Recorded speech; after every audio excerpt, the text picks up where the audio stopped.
2월의 첫 주일입니다. 새로운 달 2월이 시작이 되어졌고 그 2월의 첫 주일이 오늘 이렇게 한 주간이 또한 시작이 되어졌습니다.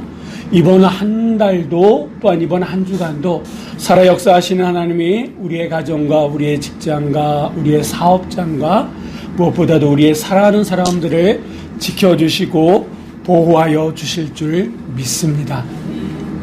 제가 이번 말씀을 준비하면서 지난 한 주간 동안 이렇게 딱 묵상하면서 딱 들어왔던 말씀이 한 절이 있는데 시편 16편 3절의 말씀인데 우리 한번 다 같이 한번 읽어보도록 하겠습니다.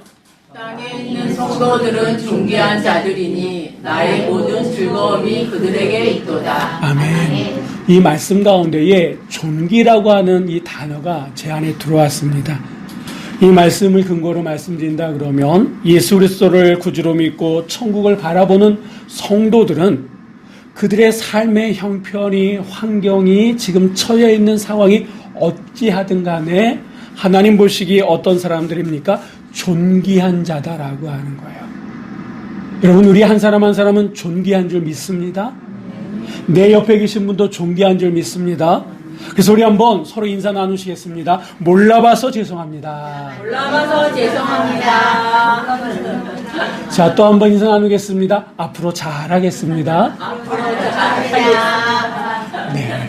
여러분 우리 한 사람 한 사람은 존귀한 줄 믿습니다. 이 존귀한 인생으로 살아가는데 여러분 한 번만 존귀하면 되겠습니까? 하나님을 믿고 예수 그리스도를 믿고 구원받은 우리가 앞으로 하나님이 부르시는 그날까지 존귀한 인생을 살아가야 되잖아요. 말 그대로 존귀, 귀하게 여김받는 삶을 살아가야 되지 않겠습니까? 그러기 위해서는 우리가 어떤 삶을 살아가야 되느냐? 이사야 선지자는 우리에게 얘기합니다. 이사야서 32장 8절의 말씀을 한번 다 같이 읽어보겠습니다. 존귀한 자는 존귀한 일을 계획하나니 그는 항상 존귀한 일에 서리라. 아멘. 존귀한 자는 무슨 일을 계획한다고요? 존귀한 일을 계획한다 이렇게 말씀합니다. 그리고 그는 항상 존귀한 일에 서리다 이렇게 말씀하고 있더라고요. 우리가 예수 그리스도를 믿고 존귀한 자로 하나님 앞에 부르심을 받았다라고 하는. 그러면 하나님이 부르시는 그날까지 존귀한 인생을 살아가는 게 우리의 몫이다라고 하는 거예요. 여러분 그렇다 그러면 존귀한 일을 계획한다라고 하는 것이 무엇이냐? 오늘 이 사무엘상은요 우리들에게 존귀한 일을 계획하는 건 무엇이냐? 여호와 하나님을 존중하는 거다 이렇게 말씀하고 있습니다. 제가 이제 2월 한 달 동안 이 말씀을 준비하면서 과연 존귀하게 살아가는 것이 무엇이냐라고 하는 것을 고민하면서 말씀을 좀 준비할까 합니다. 여러분 존귀한 인생의 첫 번째 존귀한 계획을 세우는 첫 번째는 여호와 하나님을 존중하는 거다라고 하는 거예요. 여러분 이 존중하다라고 하는 뜻은요 가치 있게 여기다, 높이 평가하다, 가치를 인정해 준다 이런 뜻이에요. 그러니까 하나님에 대해서 가치를 인정해 주는 거예요. 하나님을 존중하는 거예요. 하나님을 높이 평가하는 거예요. 이건 너무 당연한 얘기 아닙니까? 하나님은 높으신 분이에요. 우리가 높이 평가해야 될 분이에요. 너무너무 당연한 얘기다라고 하는 거예요. 근데 여러분 세상이 너무 이상해져가지고 당연한 것이 아닌 세상을 우리가 살고 있었죠. 예전에는 그 일이 당연한 일이었어요. 근데 이제는 그 일을 하면 이상하게 보는 그런 세상을 우리가 살고 있습니다. 그래서 너무나 당연하지만 하나님을 높이고 하나님을 존중하는 것이 너무나 당연하지만 우리가 실제적인 삶 속에서 그 하나님을 존중하면서 살아가고 있느냐라고 스스로에게 자문한다 그러면 글쎄 라고 하는 스스로의 답이 우리 안에 있지 않습니까? 그렇다 그러면 하나님을 존중하게 여기는 삶의 모습이 무엇이냐? 이 사무엘상 2장은 우리들에게 몇 가지를 말씀해 주고 있는데 그 첫 번째가 뭐냐? 우리 한번 29절의 말씀 우리 한번 다 같이 읽어보도록 하시겠습니다. 너희는 어찌하여 내가 내 처소에서 명령한 내 제물과 예물을 밟으며 내 아들들을 나보다 더 중히 여겨 내 백성 이스라엘이 드리는 가장 좋은 것으로 너희들을 살찌게 하느냐. 아멘. 하나님의 사람이 엘리 제사장에게 하신 말씀입니다. 이 말씀이 보니까 내 아들들을 나보다 더 중히 여겼다라고 말씀하고 있습니다. 여러분, 부모가 자식을 중하게 여기는 게 뭐가 이상합니까? 당연하잖아요. 부모가 자식을 사랑하고 자식의 부모를 존경하는 거 당연한 거 아닙니까? 근데 이 말씀이 보니까 내 아들들을 나보다, 이 나가 누구예요?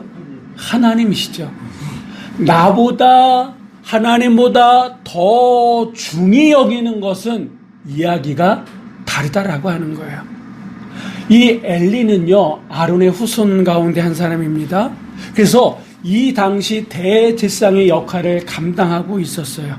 사실 어떤 면에서 본다 그러면 이 엘리는 괜찮은 사람입니다. 왜냐하면 그는 98세까지 장수했습니다. 그리고 사무엘의 스승이에요. 40년 동안 이스라엘의 최고 지도자인 사사로서 있었습니다. 그리고 슬픔에 찬 한나를 위로하고 그를 위해서 기도해줬던 사람이 이 엘리다라고 하는 거예요. 무엇보다도 한 번도 듣지 못했던 하나님의 음성을 듣고 자기에게 달려왔던 어린 사무엘, 그를 시기하지 않았다라고 해요. 여러분, 이 엘리에게도 자식들이 있으니까 이 사무엘이 똑똑하면, 잘 나가면, 자칫 잘못하면 자기의 아들들의 앞날을 막을 수도 있는 거 아니겠습니까? 그러함에도 불구하고 이 사무엘에게 올바른 지도를 했던 사람이 이 엘리 제사장이다라고 하는 거예요. 그런데 그를 지금 오늘 말씀을 보니까 하나님께서 그를 책망하고 계십니다. 여러분에게 하나 여쭤보겠습니다. 이스라엘 백성들이 하나님께 드린 것은 누구의 것입니까? 하나님의 것이죠. 이스라엘 백성들이 제사를 예배를 위해서 하나님께 드린 제물과 예물은 하나님의 것입니다.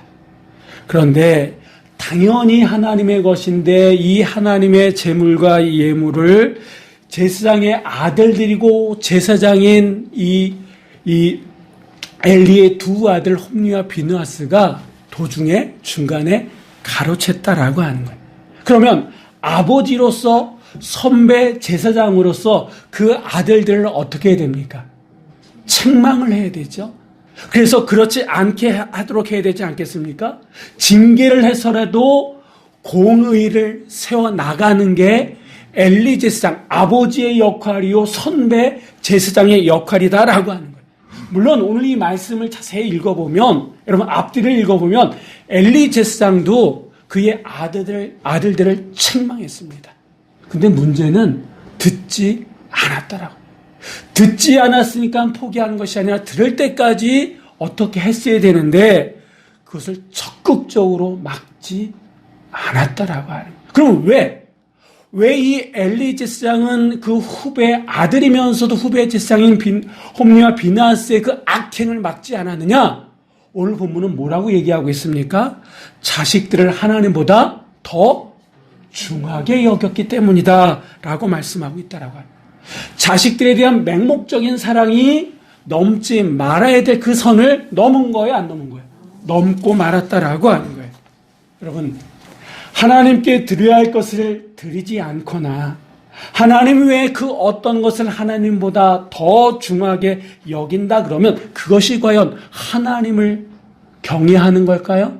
아니다라고 하는 거예요. 하나님을 존중하는 걸까요? 아니다라고 하는 거예요. 하나님께서는 이런 행동들에 대해서 단호하십니다. 시간이 걸릴 뿐이지 단호하시다라고 하는 거예요. 엘리가 하나님보다 아들들을 더 중요하게 여겼던 그 대가는 우리가 상상했던, 엘리가 상상했던 그 이상으로 돌아오게 되는데, 오늘 우리가 읽었던 이 본문 그 이후서부터 31절로부터 36절까지 보면 하나님께서 예언의 말씀을 하시는데 엘리 제사장의 가문을 멸망시키겠다 얘기합니다. 이 집안에 노인이 없다라고 얘기합니다. 영원히 없게 할 거다라고 말씀하십니다. 또 그 아버지 엘리가 하나님보다 더 중하게 여겼던 그 아들들 홈리와 비느하스가 한날에 죽게 될 것이다 라고 얘기합니다. 그리고 이 가문이 제사장의 직분을 구걸하게 만들 것이다. 이런 예언의 말씀을 하세요. 그러니까 하나님께서 친히 이 집안을, 이 가문을 심판하시겠다라고 철저하게 그동안 누렸던 모든 것을 다 빼앗으시겠다라고 하는 심판의 메시지를 주셨다라고 하는 거예요. 그리고 이 말씀은 그대로 이루어진 것을 볼 수 있습니다. 하나님은 말씀하세요. 나를 존중히 여기는 자를 내가 존중히 여기고 나를 멸시하는 자를 내가 경멸하리라. 여러분, 여호와를 존중한다라고 하는 것이 무엇이냐? 여호와 하나님을 경외하는 거예요. 하나님의 것을 하나님에게 드리는 거다라고 하는 거예요. 하나님의 것을 내가 쓰는 것이 아니라, 내가 가로채는 것이 아니라 하나님의 것은 하나님에게. 이게 바로 여호와를 존중하는 거고 여호와를 경외하는 거다라고 하는. 그런데 여호와 하나님 존중받아야 되고 경외해 받아야 될 그 하나님을 존중하지 않는다 그러면 누가 나서십니까? 하나님께서. 기다리다 하나님께서 움직이시는데 스쳐도 사망이다라고 하는 거예요. 내가 이렇게 살아도 별 다를 것이 없네, 변화가 없네, 어떤 하나님도 어떤 움직임도 없네가 아니라 지금도 하나님은 기다리고 계시다라고 하는 거예요. 나의 삶으로 하나님을 경외할 수 있도록, 존중할 수 있도록, 하나님의 것을 하나님에게 드리는 그 순간이 있기까지 기다리시는데 더 이상 기다릴 수 없다라고 판단하신다 그러면 사람을 보내서 엘리에게 이런 예언의 말씀을 하시고 실제적으로 움직이시는 분이 하나님이십니다. 지금이라도 늦지 않았다라고 합니다. 지금이라도 돌아와야 된다라고 하는, 지금이라도 하나님의 것을 하나님 앞에 드릴 수 있는, 하나님을 경외할 수 있는 그 모습이 우리 안에 있으시기를 주의 이름으로 간절히 부탁을 드립니다. 29절 말씀 끝부분에 보니까 살찌게 하다라고 하는 단어가 있습니다.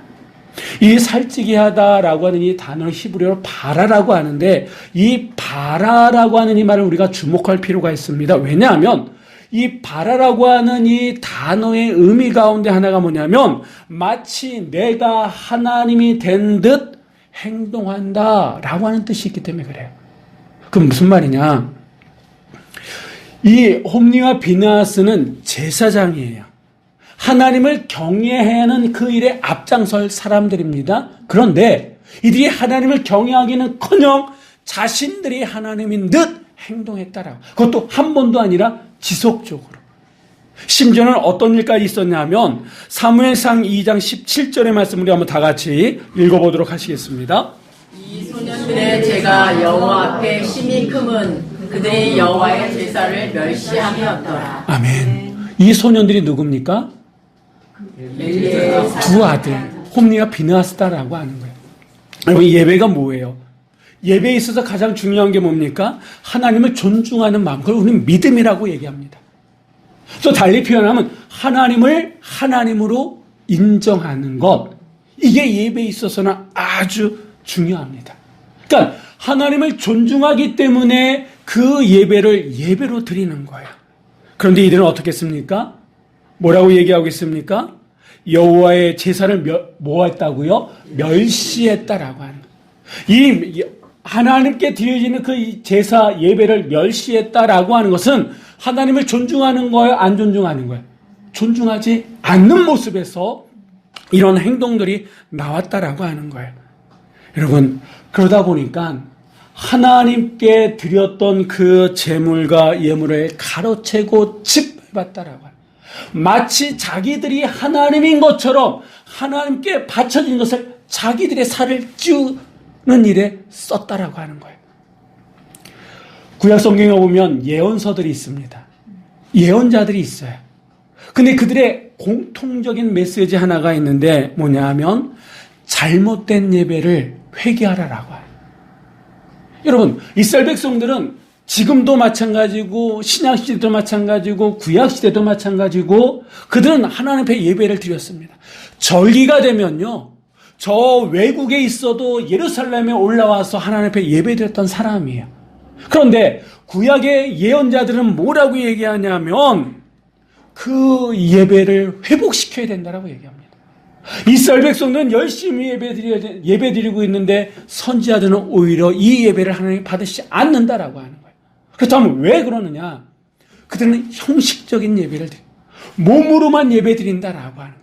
중심에서 드려지는 예배가 아니라 사람들의 눈을 의식하고 자기의 어떤 자리를 의식한 나머지 하나님이 아닌 자기 자신을 위해서 드려지는 예배를 드리고 있었다라고 하는 거예요. 그래서 하나님은 나는 이런 예배 받지 않겠다. 다 가져가라 라고까지 말씀하셨다라고 하는 거예요. 그런데 그러한 모습이 구약 시대에만 있었습니까? 아니다라고 하는 거예요. 지금 여전히 우리도 어떻게 보면 이 시간 이 자리에서 드려진 이 예배도 우리의 몸은 여기 와 있지만 우리의 마음이나 우리의 중심 또한 여기에 와 있느냐? 스스로에게 한번 물어보십시오.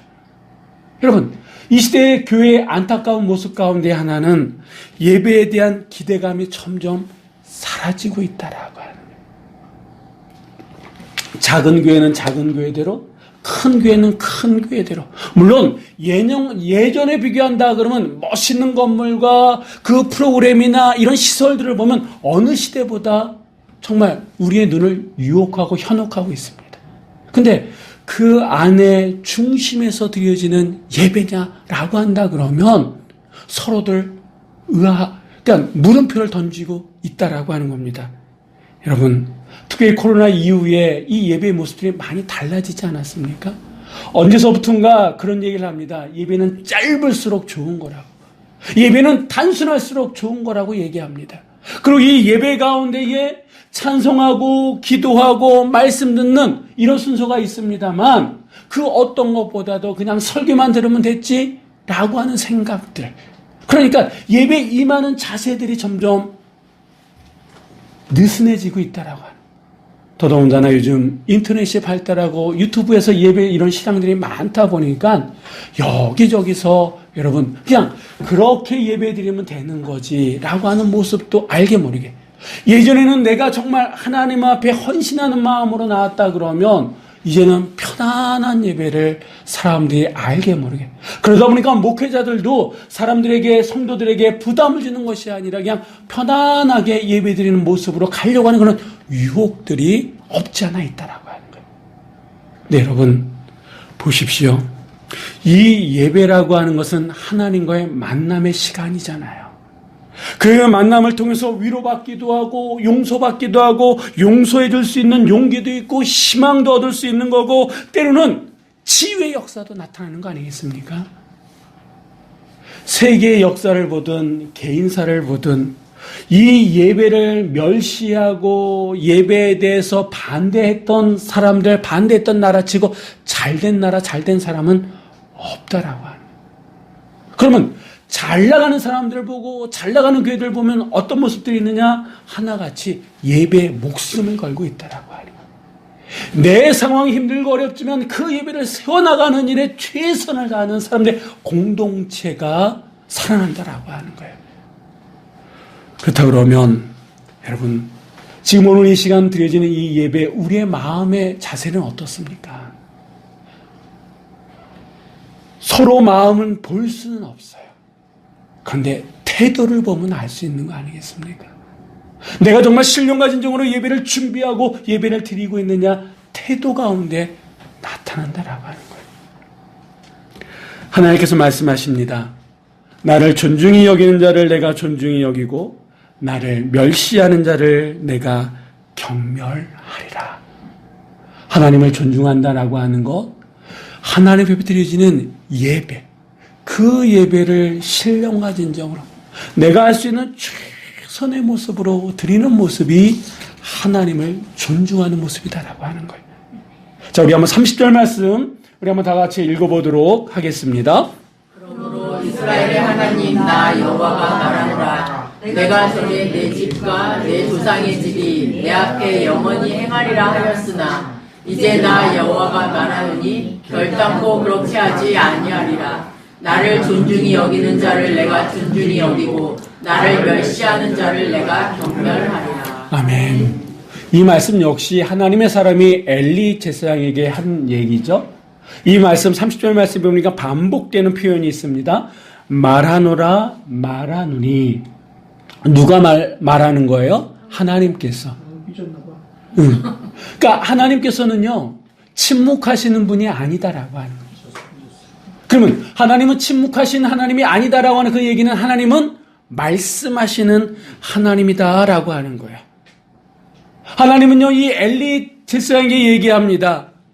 하나님은 당신의 사람을 통해서 이 엘리 제사장에 은혜를 베풀어서 바로의 집에서 너희를 택하고 너희들을 제사장으로 삼아 줬다라고 말씀하세요.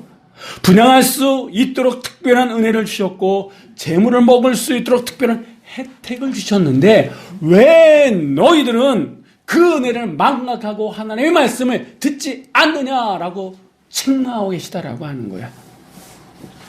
여러분, 하나님의 말씀을 듣지 않는다 그러면 그것은 곧 하나님을 무시하는 겁니까? 아닙니까?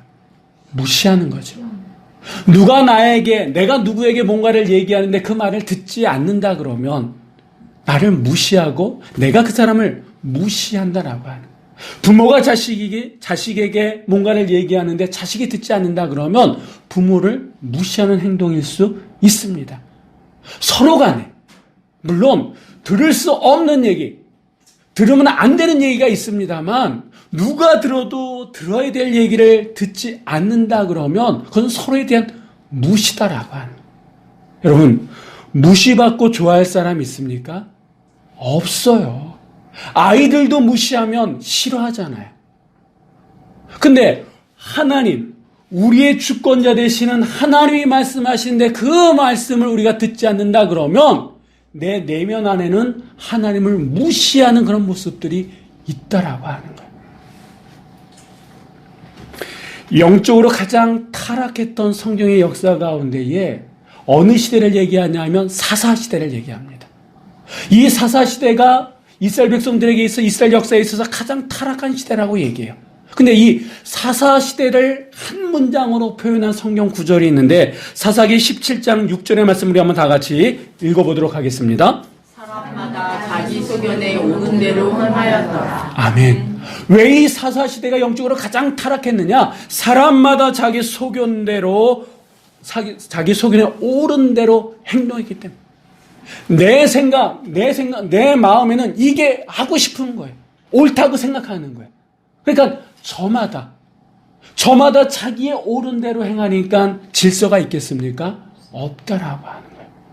여러분, 부모가 자기 옳은 대로 한다 그러면 그 가정이 평안할까요? 자식들이 자기 옳은 대로 한다 그러면 평안할까요? 이 교회가 목회자 옳은 대로, 목회자 마음대로 한다 그러면 그 교회가 평안할까요? 다수인 성도들이 자기의 옳은 대로 행동한다 그러면 여러분, 교회가 평안할까요? 아니다라고 하는. 내 옳은 대로가 아니라 하나님의 뜻이 무엇인지 묻고 행동할 때에 질서 있는 모습들이 나타나게 될 줄 믿습니다. 그런데 이 사사시대는요, 자기의 소견에 옳은 대로, 내 중심적으로, 내가 하고 싶은 대로 행동했다라고 하는 거예요. 근데 이 역사를 보면 자기의 옳은 대로 행동했던, 제멋대로 행동했던 사람들 치고 제대로 된 사람들은 없었다라고 하는 거예요. 아담이 그렇지 않습니까? 가인도, 사울도, 이스라엘 백성들도, 이스라엘 왕들도. 여러분, 아담은 최초의 하나님의 작품이잖아요. 그 자리가 얼마나 존귀한 자리입니까? 그런데 하나님의 뜻을 저버렸잖아요. 처음에는 존귀한 인생을 살다가 그의 끝은 어떻게 됐습니까? 에덴에서 모든 것이 다 갖춰졌던 그 에덴에서 추방당했잖아요. 사울왕은 이스라엘의 초대 왕이에요. 처음 왕이 된 그 자리가 얼마나 존귀한 자리예요. 그런데 나중에는 어떻게 됐습니까? 역시 쫓겨났다라고 볼 수 있죠. 전쟁에 나가서 죽었습니다. 여러분, 이런 모습들, 이스라엘 왕들도 이스라엘 백성들도 그들의 모습을 보면 정말 처음에는 존귀한 자리에 다 있었지만 그들이 하나님의 말씀을 무시했을 때에 쫓겨나거나 잃거나 심지어 가룟 유다 같은 경우는 예수님의 12제자 가운데 하나였음에도 불구하고 최후의 모습은 스스로 목숨을 끊었다라고 하는 거예요. 이게 바로 하나님의 말씀을 무시하는 자들의 마지막 종말이 된다라고 하는 겁니다. 하나님께서는 말씀하십니다. 나를 존중히 여기는 자를 내가 존중히 여기고 나를 멸시하는 자를 내가 경멸하리라. 하나님을 존중히 여긴다라고 하는 것은 그분의 말씀에 순종하는 거다라고 하는 거예요. 우리가 서로에 대해서 존중히 여기는 것은 상대방의 말에 대해서 인정하는 거예요. 무시하는 게 아니다라고 하는 거예요. 사랑하는 성도 여러분, 하나님께서 나를 존중히 여기는 자를 내가 존중히 여기고 나를 멸시하는 자를 내가 경멸하리다라고 분명히 말씀하셨습니다. 하나님께 존중받기 원하십니까? 그러면 하나님을 경외하시기 바랍니다. 하나님께 존중받기 원하십니까? 이 시간 드려지는 삶으로 드려지는 그 예배를 신령과 진정으로 드리시기 바랍니다. 하나님께 존중받기 원하십니까? 하나님께서 나에게 말씀하시는 그 말씀에 순종하시기 바랍니다. 우리가 하나님을 존중할 때에 누가 우리를 존중해 주신다고요? 하나님께서. 내가 하나님을 존중한다고 하나님께 뭘 얼마나 드릴 수 있겠습니까?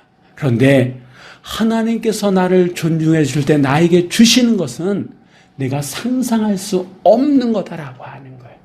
정말 우리에게 있어 믿지는 장사가 아니다라고 하는 거예요.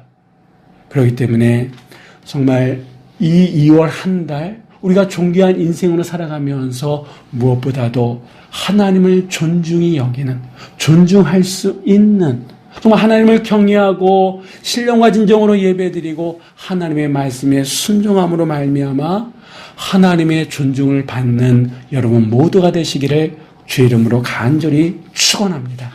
기도하시겠습니다.